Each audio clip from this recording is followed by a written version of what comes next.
Baik, sekarang kita akan masuk ke bagian pengertian. Apa sih pengertian karya tulis ilmiah?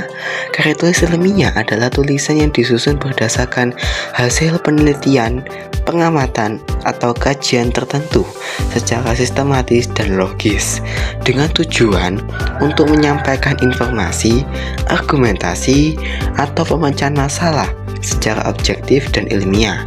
Karya ini biasanya menggunakan bahasa baku, bersifat faktual, serta dilengkapi dengan data dan referensi yang valid. Baik, selanjutnya kita akan masuk ke bagian struktur karya tulis ilmiah. Di bagian struktur terdapat judul. Nah, judul adalah suatu kalimat yang jelas, lugas, dan informatif serta menarik. Dengan membaca judul, akan memudahkan pembaca mengetahui inti artikel ilmiah tanpa harus membaca seluruh artikel tersebut. Kemudian ada abstrak. Abstrak adalah rangkuman karya ilmiah dalam satu paragraf singkat.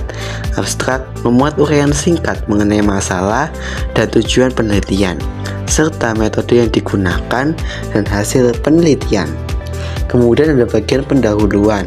Pendahuluan adalah menjelaskan tentang alasan penelitian dilakukan, menguraikan permasalahan, mengaitkan teori yang memiliki relevansi dengan topik yang diteliti.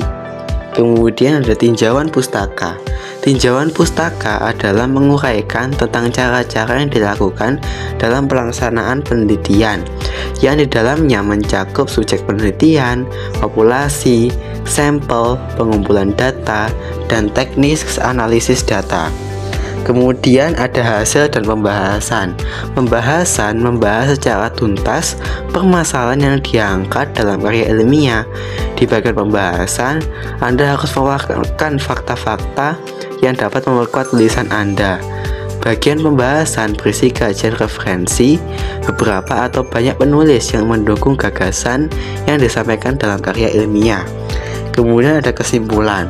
Kesimpulan adalah memuat pembuktian singkat mengenai kebenaran hipotesis untuk menjawab berbagai permasalahan yang sudah ditentukan.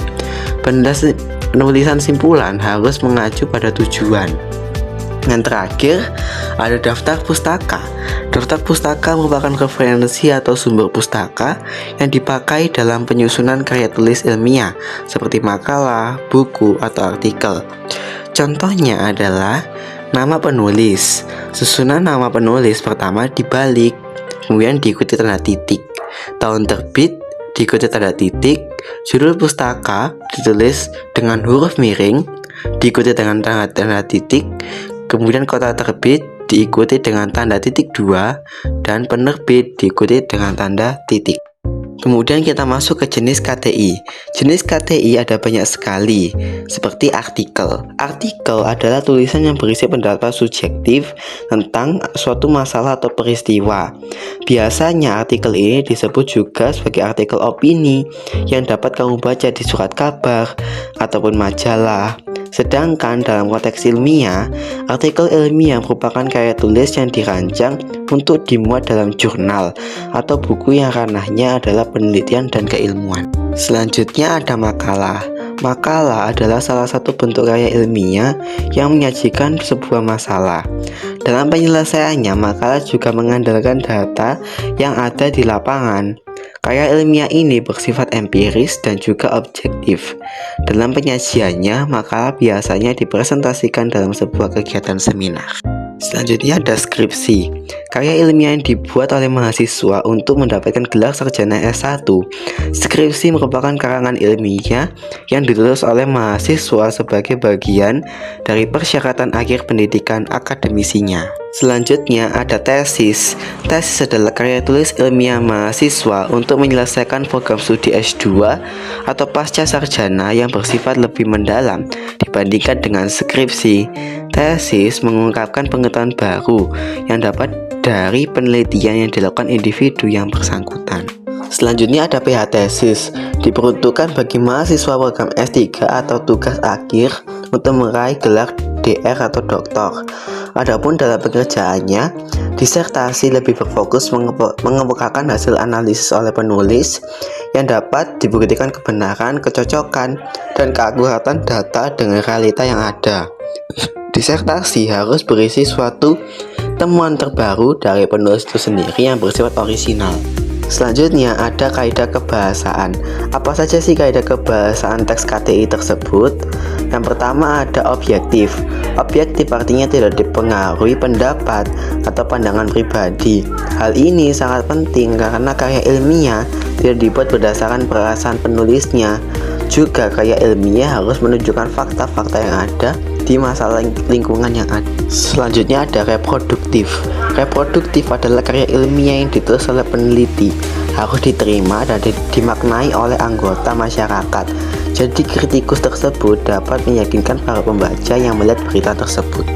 Denotatif adalah suatu kalimat yang mempunyai makna sebenarnya, suatu makna tanpa ada penambahan dari perasaan penulis ataupun pembaca. Selanjutnya kita masuk ke bagian ciri-ciri teks KTI. Apa saja sih ciri-ciri dari teks KTI tersebut? Yang pertama adalah menggunakan bahasa baku. Menggunakan bahasa baku agar mudah dipahami. Penggunaan bahasa baku itu meliputi setiap aspek penulisannya, mulai dari penulisan sumber, teori, hingga penulisan kesimpulan. Ketidakbakuan pada tulisan karya ilmiah hanya akan membuat pembacanya bingung dan apa yang ingin disampaikan dalam tulisan tidak dipahami oleh pembaca. Selanjutnya adalah menggunakan kaidah keilmuan. Penulisan karya ilmiah harus menggunakan kaidah keilmuan atau istilah-istilah akademik dari bidang penelitian si penulis. Hal itu bertujuan untuk menunjukkan bahwa peneliti atau penulisnya memiliki kapabilitas pada bidang kajian yang dibahas dalam karya ilmiah. Penggunaan kaidah atau istilah ilmiah itu juga menjadi takaran seberapa ahli peneliti pada bidang keilmuannya. Selanjutnya ada bersifat objektif. Karya ilmiah harus bersifat objektif. Hal ini sangat penting karena karya ilmiah tidak dibuat berdasarkan perasaan penulisnya. Karya ilmiah harus menunjukkan fakta-fakta dan data-data dari hasil analisisnya. Jadi tidak memiliki kecondongan subjektivitas. Selanjutnya ada bersifat kohesi. Apa itu bersifat kohesi? Karya ilmiah harus memiliki kesinambungan antar bagian dan babnya serta bersifat straightforward. Maksudnya ialah tidak bertele-tele atau tepat sasaran. Sebuah karya ilmiah, setiap bagian atau babnya harus memiliki alur logika yang saling bersambung. Selain itu, penyampaiannya harus tepat sasaran dengan apa yang ingin disampaikan. Selanjutnya ada menggunakan kalimat efektif. Apa itu menggunakan kalimat efektif?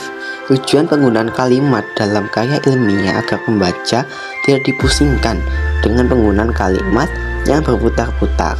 Penggunaan kalimat seperti itu hanya akan membuat pembaca akan bingung. Setelah kita mengetahui dan memahami, terdapat kesimpulan yang dapat kita simpulkan, yaitu teks KTI merupakan sebuah teks yang dapat menggali banyak informasi dan ilmu pengetahuan serta masalah di lingkungan sekitar yang harus kita selesaikan. KTI ini dapat menjadikan suatu ajang dalam bidang penelitian atau hasil riset.